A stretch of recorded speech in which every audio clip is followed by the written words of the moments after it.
യുദ്ധം രൂക്ഷമായ യുക്രൈനിലും അതുപോലെ പശ്ചിമേഷ്യയിലും പുതുവത്സര ആഘോഷം നടന്നു എന്ന വാർത്ത വരുന്നുണ്ട്. പസഫിക് സമുദ്രത്തിലെ കിരിബാത് ദ്വീപിൽ തുടങ്ങിയ ആഘോഷം അമേരിക്കയിലെ ഹവായിലും ദ്വീപുകളിലൊക്കെ സമാപിക്കും. അത് സമാപിക്കാൻ പോകുന്നേ ഉള്ളൂ കേട്ടോ. അപ്പോൾ അമേരിക്കയിലൊക്കെ പുതുവത്സരം ഇന്ന് തുടങ്ങുന്നേ ഉള്ളൂ. അപ്പോൾ പി പി ജെയിംസ് നമുക്കൊപ്പം ചെയ്യുന്നു. P P James, happy new year. P P James, ഇന്നലെ പി പി ജെയിംസിന്റെ നൃത്ത പരിപാടി വിജ്ഞാനപ്രദമായിരുന്നു. അല്ല, എസ് കെനും ചൂട് വെച്ചല്ലോ. എസ് കെ നമ്മളൊരു ചെറിയ ഒരു കൺസെപ്റ്റ് മാറ്റിമറിക്കാനാണ് ശ്രമിച്ചത്. കേരളത്തിൽ ഈ നൃത്തം വെക്കുക എന്നുള്ളത് എന്തോ ഒരു അപരാധമാണെന്ന് ചിന്തിക്കുന്ന ഒരു സമൂഹം ഇപ്പോഴും ഉണ്ട്. അപ്പൊ അതുകൊണ്ട് നൃത്തം വെക്കുന്നത് ഒരു മോശമായിട്ടുള്ള കാര്യമല്ല. എല്ലാ രാജ്യങ്ങളിലും ജനങ്ങൾ സന്തോഷം വരുമ്പോൾ പാട്ട് പാടുകയും നൃത്തം വെക്കുകയും ചെയ്യുന്നു. അതുകൊണ്ട് തന്നെ ബിപിക്ക് വേണമെങ്കിൽ ഈ ഡാൻസിന്റെ സ്റ്റെപ്പിൽ ഒരു ഇന്റർനാഷണൽ ന്യൂസ് കൊണ്ടുവരുന്നത് യുക്രൈൻ ഇസ്രയേൽ, ഉക്രൈൻ ഇസ്രയേൽ, അങ്ങനെ വേണമെന്ന് കൊണ്ടുവരാമായിരുന്നു. ഈ കുറച്ചുകൂടി രസമായിട്ട് പോയനെ. അല്ല, തീർച്ചയായിട്ടും അതുകൊണ്ട് തന്നെയാണല്ലോ നമ്മളൊക്കെ ഇവിടെ സന്തോഷപൂർവ്വം ന്യൂ ഇയർ ആഘോഷിച്ചപ്പോൾ ഈ ഉക്രൈനിലൊക്കെ ബോംബ് മഴയുടെ നടുവിൽ നിന്നുകൊണ്ടാണ് അവര് ഇത് ആഘോഷിച്ചത്. അതിനെക്കുറിച്ച് പറയുന്നത് നിത്യാഭ്യാസി ആനയെടുക്കുന്നു പറയുന്ന പോലെ തന്നെ നിത്യമായിട്ട് വന്ന് ബോംബ് വീഴുകയാണ്, പിന്നെ എന്തോന്ന് എന്നുള്ള നിലയിലാണ് കിഴക്കൻ ഉക്രൈനിലെ യുദ്ധം വളരെ രൂക്ഷമായ മേഖലകളിൽ പോലും ന്യൂ ഇയർ ആഘോഷിച്ചു എന്നുള്ളതാണ്. മനുഷ്യന് പ്രതീക്ഷയാണ് കാര്യങ്ങൾ മുന്നോട്ട് നീക്കുന്നത്. പശ്ചിമേഷ്യയിൽ ഗസയിൽ അടക്കം, അതുപോലെ തന്നെ ലെബനനിൽ, മറ്റ് ഹൂതികളുടെ യമൻ കേന്ദ്രങ്ങളിലൊക്കെ പുതുവത്സര ആഘോഷം നടന്നു എന്ന വാർത്ത ഒരുപക്ഷെ വലിയ പ്രതീക്ഷ നൽകുന്നതാണ്. യുദ്ധത്തിന് നടുവിലും പ്രതീക്ഷയോടെ മനുഷ്യർ ചുവടുവയ്ക്കുന്നു എന്നുള്ളതും ആഘോഷിക്കുന്നു എന്നുള്ളതും വലിയ പോസിറ്റീവായിട്ടുള്ളതായിട്ട് കാണേണ്ടി വരും. എസ് കെ ഈ നേരത്തെ പറഞ്ഞ പോലെ കിരിബാത്തി ഐലൻഡ്സ്, കിരിമാത്തി എന്ന് പറയുന്ന സ്ഥലങ്ങളാണ്. അവിടെ നിന്ന് ആരംഭിച്ച് ഇപ്പോൾ അതിങ്ങനെ കറങ്ങിത്തിരിഞ്ഞ് പോയിക്കൊണ്ടിരിക്കുകയാണ്. അടുത്ത ഒരു 3-4 മണിക്കൂറിനുള്ളിൽ 26 മണിക്കൂറാണ് പുതുവർഷ പിറവിയുള്ളത്.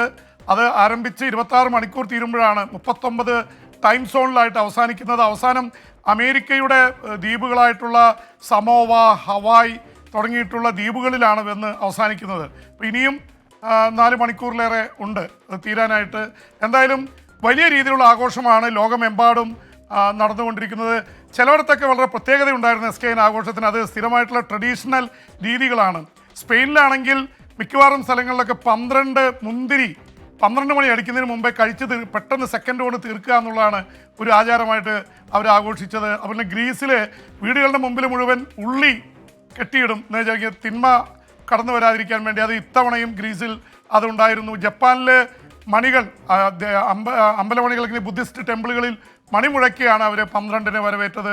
ഈ തരത്തിൽ ജർമ്മനിയിൽ പ്രത്യേക ആഘോഷമുണ്ട്. മറ്റ് പല സ്ഥലങ്ങളിലും പ്രത്യേക തരത്തിലുള്ള ആഘോഷങ്ങൾ നടന്നിട്ടുണ്ട്. പക്ഷേ യുദ്ധ സ്ഥലത്ത് നടന്ന ആഘോഷമാണ് ലോക ശ്രദ്ധയിൽ കൂടുതലായിട്ട് വന്നിട്ടുള്ളത്. എന്തായാലും പുതുവർഷം യുദ്ധങ്ങൾ തീരുന്ന വർഷമായിരിക്കുമെന്നുള്ള വലിയ പ്രവചനമുണ്ട്. ഉണ്ടാവട്ടെ എന്ന് നമുക്ക് ആശംസിക്കാം. എസ് കെ ജെയിംസ്, ഈ പുതുവത്സര ആഘോഷത്തിനിടയിലും ഇന്നലെ രാത്രി ഈ പശ്ചിമേഷ്യയിൽ ഇസ്രയേലിന്റെ ആക്രമണം ഉണ്ടായി എന്ന രീതിയിൽ വാർത്ത വരുന്നുണ്ടല്ലോ. പുതുവത്സരമൊന്നും ഇസ്രയേലിന് പ്രശ്നമല്ലെന്ന് തോന്നുന്നല്ലേ? എസ് കെ, ഞാൻ ഈ ഇത് തന്നെ രണ്ടാമത് ചോദിച്ചത് വലിയ സന്തോഷം. കാരണം ആദ്യം തന്നെ ആക്രമണത്തെക്കുറിച്ച് പുതുവർഷത്തിൽ സംസാരിക്കാൻ ബുദ്ധിമുട്ടുണ്ടായിരുന്നു. അതുകൊണ്ടാണ് ഞാൻ ഒരുപക്ഷെ സന്തോഷകരമായ കാര്യങ്ങളെക്കുറിച്ച് ആദ്യം പറഞ്ഞത്. പക്ഷേ യുദ്ധത്തെക്കുറിച്ച് പറയാതിരിക്കാൻ പറ്റില്ല. പുതുവർഷ പുലരിയിലും ഇസ്രായേലിൻ്റെ ആക്രമണത്തിന് കുറവുണ്ടാവുന്നില്ല. ആകെ മരിച്ചവരുടെ സംഖ്യയിൽ അല്പം കുറവുണ്ട് എന്നത് ഒഴിച്ചു നിർത്തിയാൽ അവരവിടെ പ്രളയമാണ്. പല സ്ഥലങ്ങളിലും ടെൻറ്റുകളൊക്കെ വെള്ളത്തിൽ മുങ്ങിപ്പോയി, പട്ടിണിയാണ്, വലിയ തണുപ്പാണ്. തണുപ്പിൽ കുട്ടികൾ 7 പേർ മരണമടഞ്ഞതിൽ 6 പേരും ചോര കുഞ്ഞുങ്ങളാണ്. ഈ തണുപ്പ് സഹിക്കാൻ വയ്യാതെ മരിച്ചത്. ബോംബേറിൽ അല്ലെങ്കിൽ ബോംബിട്ട് 14 മാസം കൊണ്ട് 45,550 പേർ കൊല്ലപ്പെട്ട് കഴിഞ്ഞു. അതിനിടയിലാണ് ഇസ്രായേലിൻ്റെ ആക്രമണം വീണ്ടും ഉണ്ടായത്. ഒരു 8 പേർ കൊല്ലപ്പെട്ടു എന്നാണ് ഔദ്യോഗിക കണക്ക് വന്നിരിക്കുന്നത്. അതിനിടയിൽ അമേരിക്കയുടെ ആക്രമണം ഉണ്ടായി യമനിലെ ഹൂതി കേന്ദ്രങ്ങളിൽ. അത് അമേരിക്ക ചെങ്കടലിന് സമീപമുള്ള നാവികസേനയുടെ കപ്പലുകളിൽ നിന്നാണ്, പ്രത്യേകിച്ച് വിമാനവാഹിനി കപ്പലുകളിൽ നിന്നാണ് ബോംബർ വിമാനങ്ങൾ യമനിലെ സന, അവരുടെ തലസ്ഥാനമാണ്, അടക്കമുള്ള കേന്ദ്രങ്ങളിൽ ബോംബ് വർഷം നടത്തിയത്. അതിനിടയിൽ ഹൂതികളുടെ മേഖലയിൽ നിന്ന് ഇസ്രായേലിലേക്ക് അവർ മിസൈൽ അയച്ചിരുന്നു. അത് അയൺ ഡോമിൽ തട്ടി തകർന്നു എന്ന വാർത്തയും വരുന്നുണ്ട്. ലെബനനിലും സംഘർഷം നടക്കുന്നുണ്ട്, ഹെസ്ബുള്ളയും അതുപോലെ തന്നെ ഇസ്രായേൽ സേനയും തമ്മിൽ.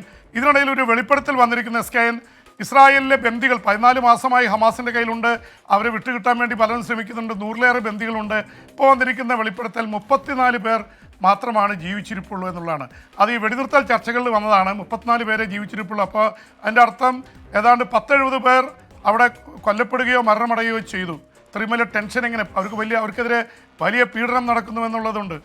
അതുപോലെ പാലസ്തീൻ്റെ തടവുകാർ ഇസ്രായേലി ജയിലുകളിൽ 55 പേർ കൊല്ലപ്പെട്ടു എന്ന വാർത്തയും വരുന്നുണ്ട്.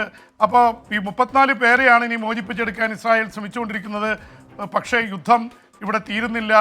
ഇത് തീർക്കാൻ വേണ്ടിയുള്ള ഇതായിട്ട് ട്രംപ് ജനുവരി 20-ന് അധികാരമേൽക്കുന്നുണ്ട്. ട്രംപ് പറയുന്നത് ഞാൻ അധികാരത്തിൽ വന്നാൽ യുക്രൈൻ യുദ്ധവും ഇസ്രായേൽ യുദ്ധവും അവസാനിപ്പിക്കുന്നതാണ്. നമുക്ക് എന്തായാലും പ്രതീക്ഷയോടെ കാത്തിരിക്കാം. ജെയിംസെ പൊക്കളല്ലേ നമ്മുടെ അരുൺ മുട്ടട ചോദിക്കുന്നു, അത് ജെയിംസിന്റെ പേര് അനൗൺസ് ചെയ്യുമ്പോൾ ഒരു മാറ്റം വരുത്താൻ പറഞ്ഞിരിക്കുക. രാജരാജ ലക്ഷ്മണ പെരുമാൾ, രാജ കതിർ ബില്ലഴകൻ, ശ്രീ പത്മനാഭദാസ വഞ്ചി ഭൂപാല, റായ് ബഹദൂർ, രാജകുലശേഖര, പി ജെയിംസ് കുമാരവർമ്മ ചക്രവർത്തി നീളാൾ വാഴട്ടെ. ഇതിക്കുള്ള എന്താ പറയാനിരിക്കുക? ഇതൊക്കെ ഒരു ഫ്യൂഡൽ കാലഘട്ടത്തിലെ രാജഭരണ കാലഘട്ടത്തിലെ പേരാണ്. അതെ അതെ അതെ, പി പി അങ്ങനെയാ കാണുന്നത്. കാരണം എന്താണ് പറയുന്നത്? പി പി എണ്ണ പുതുവത്സര ആശംസ. രാവിലെ ഉപ്പിട്ട് സോഡ നാരങ്ങ ചാമ്പ്യോ എന്ന് ചോദിക്കുന്നു. SKN കൂടെ SKN പച്ചവെള്ളം ചവച്ചു കുടിക്കുന്ന കക്ഷിയാണ്.